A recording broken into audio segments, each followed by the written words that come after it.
स्वागत है दोस्तों आपका हमारे YouTube चैनल पे। मैं Tilakraj Sharma, PhD research scholar, department of political science, university of Jammu. Deal कर रहा हूँ इंडियन पॉलिटी से, या फिर इंडियन पॉलिटिकल सिस्टम जिसे आप कहते हैं।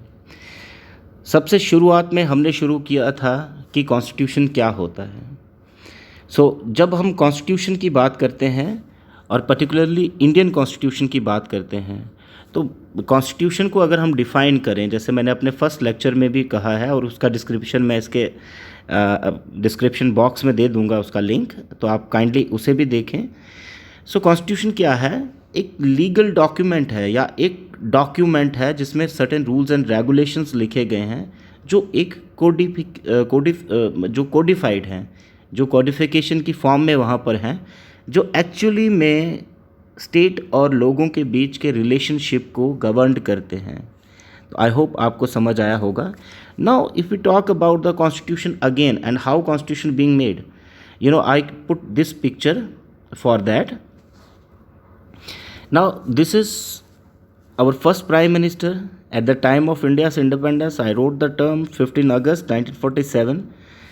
सोच रहे हैं कि भैया हमारा देश का फ्यूचर क्या होगा, क्योंकि जब देश हमारा आज़ाद हुआ, इंडिपेंडेंट हुआ, तो ऑलमोस्ट अगर उस समय के स्टैटिस्टिक्स की अगर हम बात करें, 85% पीपल वर इलिटरेट मतलब they were not able to read and write. Poverty was there, बिल्कुल टोटली पॉवर्टी रिडन थे, इलिटरेट थे और स्टार्विंग थे।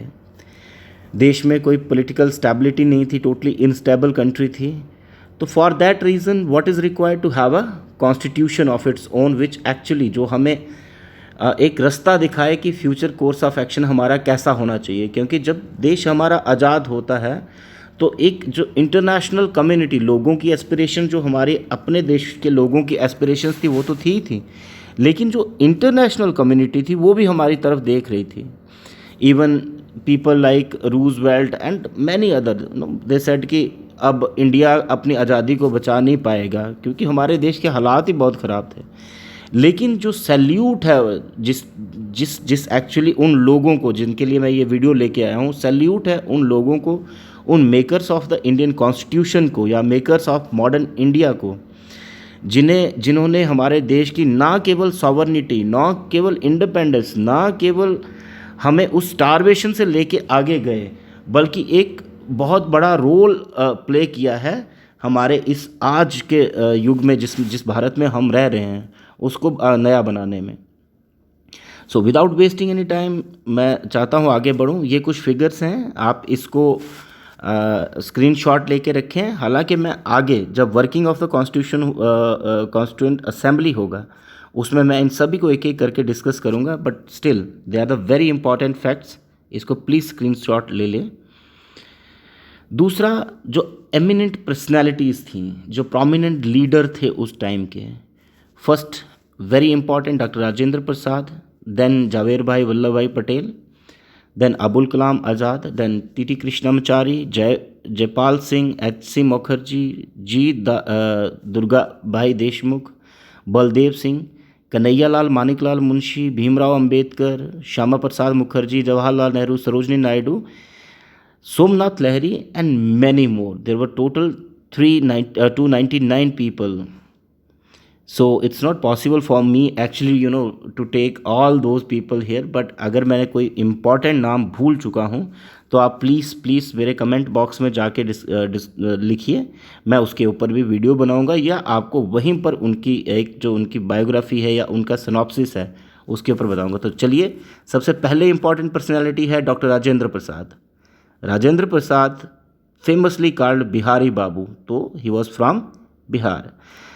चलिए, मैं इस लेक्चर से इन पर्सनालिटीज़ की वीडियो को मैं शुरू करने से पहले आपको एक चीज़ बता दूं कि जितनी भी मैक्सिमम इम्पॉर्टेंट पर्सनालिटीज़ थीं, they all were associated with Indian National Congress, and maximum among them were the barristers or the lawyers, and most of them are were English educated. So let's start. Bihari Babu सबसे पहले जो इनकी इम्पॉर्टेंट डिस्टिंक्शन थी after India's independence, जो 1946 में आपका interim government बनती है, उसमें ये फूड एंड एग्रीकल्चर मिनिस्टर थे। जब इंडिया इंडिपेंडेंट हुआ तो ये प्रेसिडेंट बने कॉन्स्टिट्यूएंट असेंबली के, जिन्होंने कॉन्स्टिट्यूशन लिखा, and serve as its provisional parliament also, क्योंकि कॉन्स्टिट्यूंट असेंबली के दो रोल थे।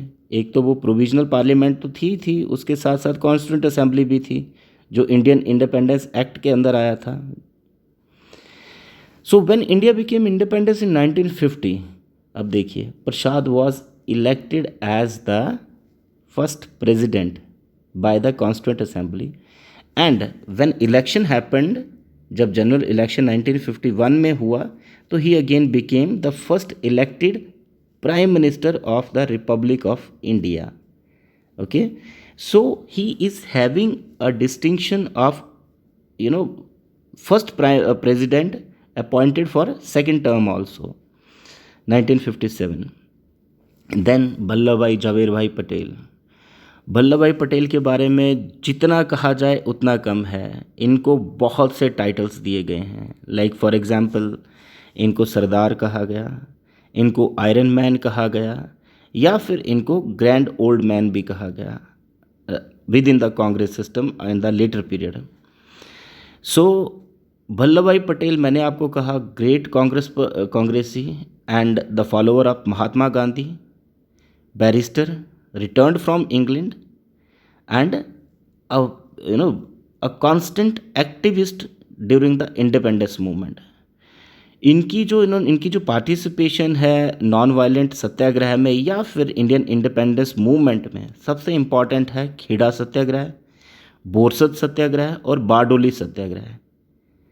सबसे इम्पॉर्टेंट है बारडोली सत्याग्रह 1928 का। Bardoli Satyagraha was the movement when he got the title of Sardar. मैं एक क्वेश्चन पेपर शायद JKPSC KS का था, उस क्वेश्चन पेपर को देख रहा था, उसमें एक क्वेश्चन पूछा गया था, who gave the title of Sardar to Vallabh भाई पटेल। तो उसमें जो ऑप्शंस थे, उसमें सिंपली एक ऑप्शन था, जो ऑप्शन सारे गलत थे, बिकॉज ऑप्शन था कि जो right answer according to the key of PSC was Mahatma Gandhi. So it wasn't Mahatma Gandhi actually. It was the people of Bardoli who gave the title of Sardar to Sardar Vallabhbhai Patel. He rose to the leadership of Indian National Congress and was at the forefront during all rebellious movements. From 1934, 37 onward, जितने भी ये कोई भी movement रहती, या like for example quit India movement, सभी में इन्होंने बढ़ चढ़ के हिस्सा लिया और कांग्रेस की टॉप पोजीशन पे पहुंच गए। जब इंडिया इंडिपेंडेंट होता है, then he became the first home minister, deputy prime minister, as well as first broadcasting minister also. Please note 3 ministries he was occupying. Then if we call about, that he is called the Bismarck of India. So this is not justified. The Iron Man of India was actually involved, in unifying the 562 princely states. And when we talk about the Bismarck only unified few states, like 2 and 3 or 4 states in Germany. So it was actually unjustified or injustice with the name of Iron Man of India. So Bismarck of India कहना इनके लिए justified नहीं है, but people mostly said. And when I said the iron man, he wasn't the iron man, he was actually the patron saint. This third person is Abul Kalam Azad. Mostly he used Azad as his pen name, and Abul Kalam Azad means Abul Kalam was his original name, and he used suffix as Azad, which was his pen name. or pen name actually होता है जब कोई एक writer, एक philosopher या एक poet अपने एक खास नाम के साथ राइटिंग करता है, उसे पेन नेम कहा जाता है. सो जब obviously he was the participant of the Indian national movement, that's why we are taking and a member of a constituent assembly.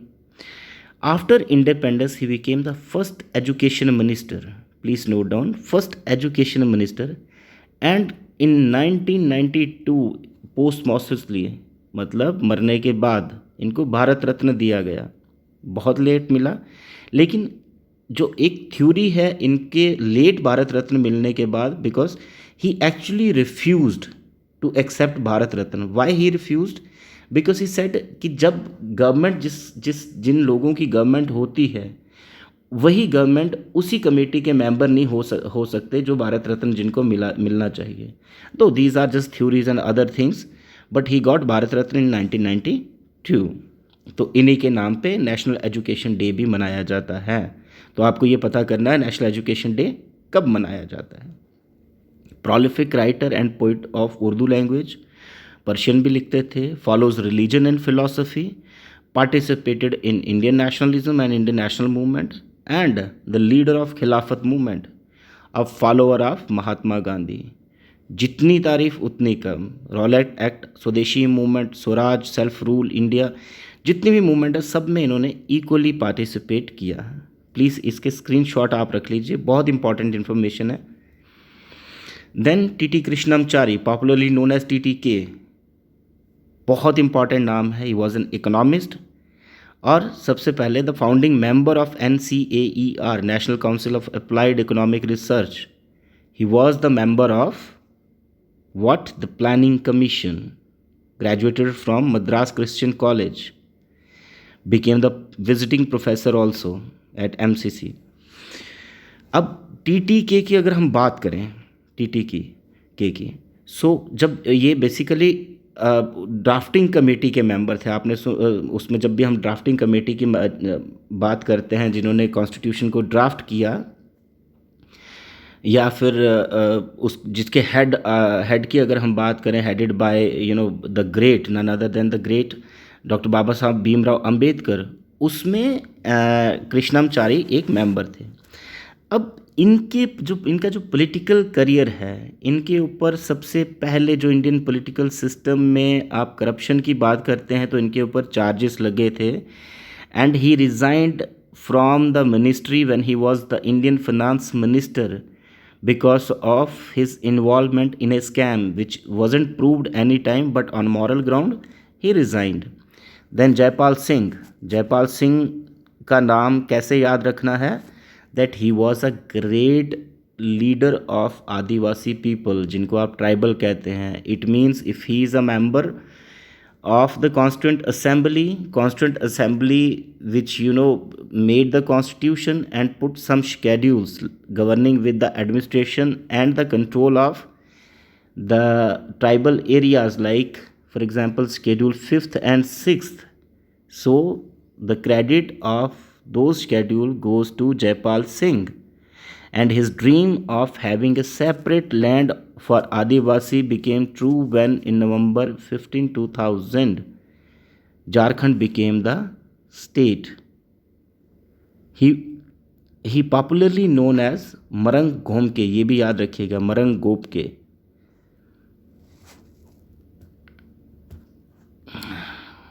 Now the next one is H.C. Mukherjee. H.C. Mukherjee, member of the Vice President of the Constituent Assembly of India. Please note, क्योंकि कोई भी question जब president के बारे में बहुत बार पूछा जा चुका है, लेकिन vice president of constituent assembly के ऊपर क्वेश्चन आ सकता है। And the first governor of Bengal, ये भी नोट रखिए, H.C. Mukherjee, who was himself, Mukherjee means Bengali, so first governor of Bengal only when India became republic. Then G. Durgabai Deshmukh, first female I'm talking about, and the lady folklore. Durgabai Lady Deshmukh was an Indian freedom fighter, again a lawyer, social worker, politician, and what we can say a member of and a prominent leader of women empowerment, basically from Andhra Pradesh. Married at the age of 14 but then separated and again married to C.D. Deshmukh, the first Indian governor of Reserve Bank of India and finance minister in India's central cabinet during 1950 and 56. She was a political activist, as I said, of women emancipation and was also the founder of Andhra Mahila Sabha. Next is Baldev Singh. Baldev Singh, as you know, a first defense minister of India who fought the first British, the first war against the Pakistan in 1947 at the time of the partition of India. So Baldev Singh chose that position. Not only that he was, इनकी ये अपनी बहादुरी पे बहुत फ़ख्र करते थे, लेकिन नहीं, बाकी के लोग भी इनके ऊपर और इनकी जो लीडरशिप है उसके ऊपर भी बहुत ज़्यादा फ़ख्र था, इसीलिए इनको टाइटल भी दिया गया सरदार का। तो ये क्वेश्चन भी आपको पूछा जा सकता है। Then K M. Munshi, again the member of the drafting committee. K M. Munshi की जब भी बात की जाए तो ऑब्वियसली कन्हैया लाल मानेकलाल मुंशी, जब इतना बड़ा नाम सामने आता तो he must be from Gujarat as well, but he was a great educationist, जिन्होंने भारतीय विद्या भवन की जो एक एजुकेशनल ट्रस्ट है जिसकी स्थापना की।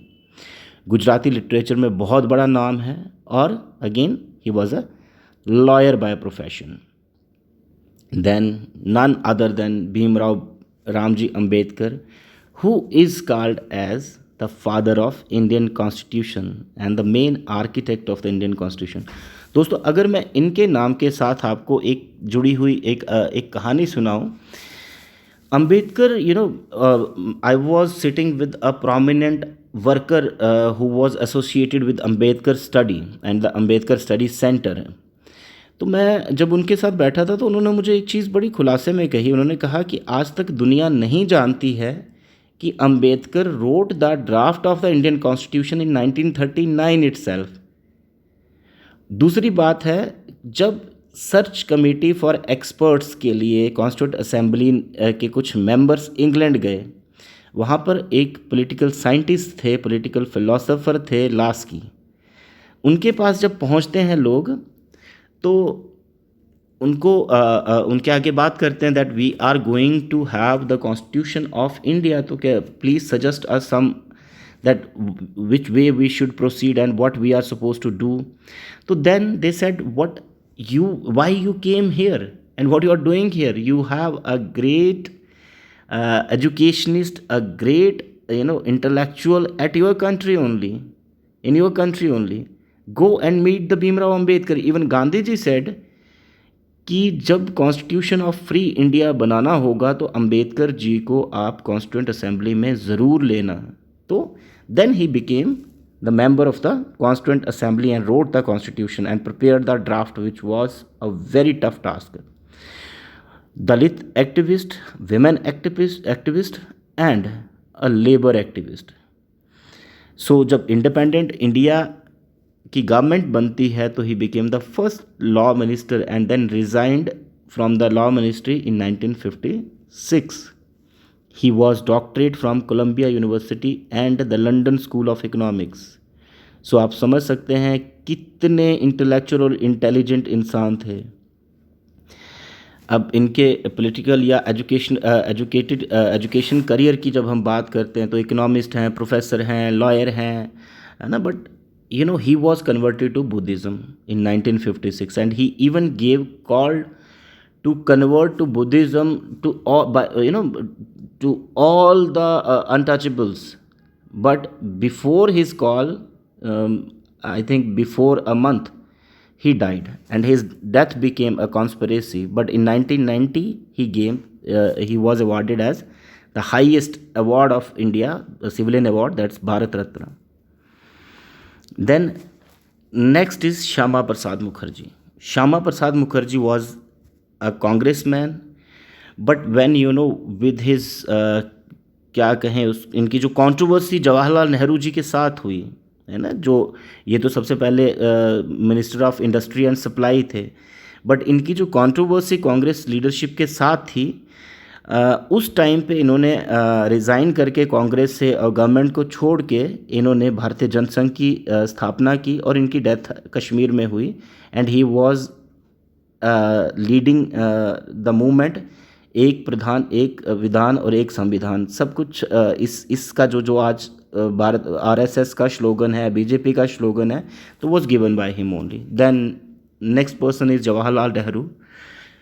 जवाहरलाल नेहरू, अगर हम इनकी बात करें, a very dynamic personality, a great political leader and a socialist, a Marxist, and जितना इनके बारे में कहा जाए वो कम है। आज कि जब हम टाइम की बात करते हैं तो he was famously called for his circulation of photographs with Lady Mountbatten on social networking, but beyond that he was a great internationalist. He was the founder of India's foreign policy. He was the founder of India's defense policy. He was the founder of India's nationalism and the India's internationalism. जितनी बात की जाए उतनी कम है. जो India के modern India की जब हम बात करते हैं तो मॉडर्न इंडिया के जो ऑब्जेक्टिव रेजोल्यूशन जो पेश किया था, जो बाद में प्रियम्बल बना, जिसकी अगर हम बात करें, जो बाद में जाके जो हमारी एस्पिरेशंस ऑफ नेशन थी, हर चीज़ के फाउंडर जवाहरलाल नेहरू थे. तो great personality beyond any controversy, a very rich man, a son of N industrialist and a great political activist, student leader was the Jawaharlal Nehru. Then Sarojini Naidu. When we are talking about the Sarojini Naidu was the became the first lady governor, female governor, who is also famously called as the Nightingale of India. So this Nightingale of India was the Indian National Congress leader and a leader of the women representatives. इनकी जब भी बात करते हैं, बहुत एक female होते हुए भी इंडियन नेशनल कांग्रेस में सबसे ज़्यादा पार्टिसिपेशन अगर किसी विमेन ने किया है तो वो सरोजिनी नायडू हैं.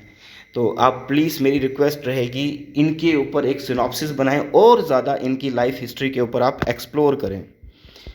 सो नेक्स्ट इज़ सोमनाथ लहरी.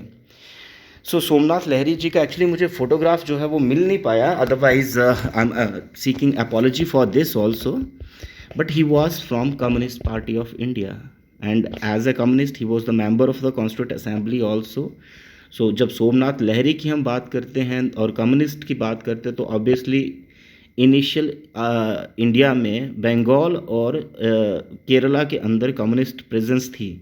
तो he was from Bengal and served as the MLA, Bengal legislative assembly के मेंबर भी रहे हैं ये. सो कंक्लूजन को मैं ज़्यादा नहीं पढ़ते हुए आपको रिक्वेस्ट करूँगा कि आप इसको खुद पढ़ लें, because these things I have already talked. So I would like to request you all, so please subscribe this channel, subscribe my videos, watch it again and share, so that the benefit and hard work we are putting can be reached to each and every person. I will be obliged, I will be thankful along with my team. Thank you so much.